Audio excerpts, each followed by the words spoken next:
बिल्कुल सुमन हुड्डा जी। जो आज पंचायत हुई उसके लिए देखिए, निर्णय तो बड़ों ने सुना ही दिए हैं आपको कि जो भी पंचायत थी जिसमें 22 सदस्यीय 23 सदस्यीय कमेटी बनाई गई है वो जाके एसपी साहब से मिलेगी और बातचीत करेंगी। हाँ जी, एसपी साहब से मिलके भी बातचीत करेंगे, दोनों पक्षों से भी, जो बच्चे हैं रवि वाला पक्ष है उनसे भी मिलेंगे, उनके साथ बैठ के भी सारी बातें खुल के करेंगे, और जो लड़की वाला पक्ष है उनके साथ भी पूरी बैठ के उनकी बात सुनी जाएगी कि कहाँ क्या हुआ था, आपके साथ कुछ गलत हुआ है तो आप हमें खुल के बताएं।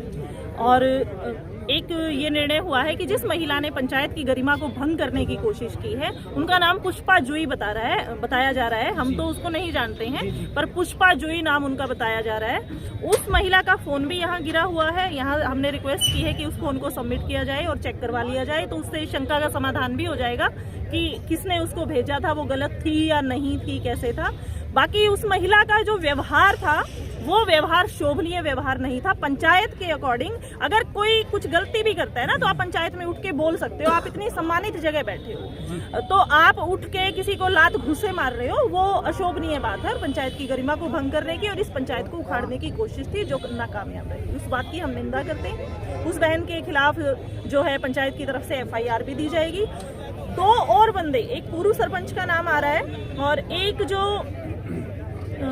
एक नाम और आया था, मास्टर जी का नाम आया था। उन दोनों के खिलाफ भी कार्यवाही की बात हुई है कि समाज में गंद ना फैलाएं, गलत बातें ना फैलाएं। अगर आप गलत बात फैलाएंगे तो हम किसी भी गलत बात के पक्षधर नहीं है और समाज आपको भी सजा देगा।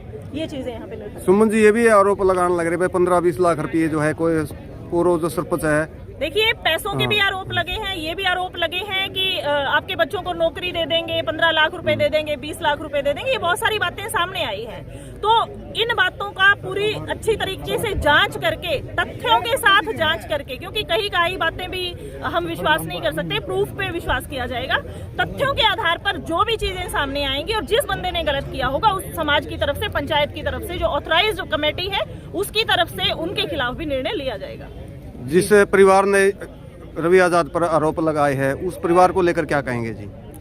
देखिए, कोई भी पिता जो है अपने घर की इज्जत उछालना नहीं चाहता, ठीक है।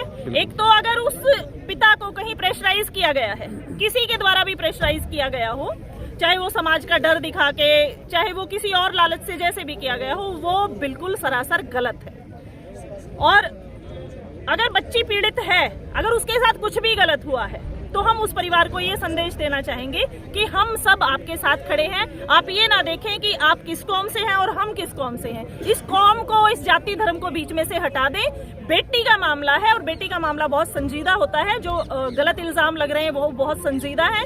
अगर वो सच है और आपके बच्चे के साथ किसी ने गलत किया है तो हम उस गलत के पक्षधर बिल्कुल भी नहीं है। हम आपके पक्षधर हैं, आपकी बिटिया के पक्षधर। सुमन जी, लास्ट में मेरा एक क्वेश्चन ये है, लगभग 15-20 दिन से पूरे हरियाणा में जो है माहौल खराब होने लग रहा है, जात को लेकर जो है टिप्पणी करने लग रहे हैं, कोई किसी पे कोई किसी पर। इसको लेकर क्या कहोगे जी? जैसे दादा गौतम का भी आया था एक बयान, बिटोड़ा में तो गोबरेली की डाक रहा है, ठीक है। तो इन चीजों को इग्नोर करो।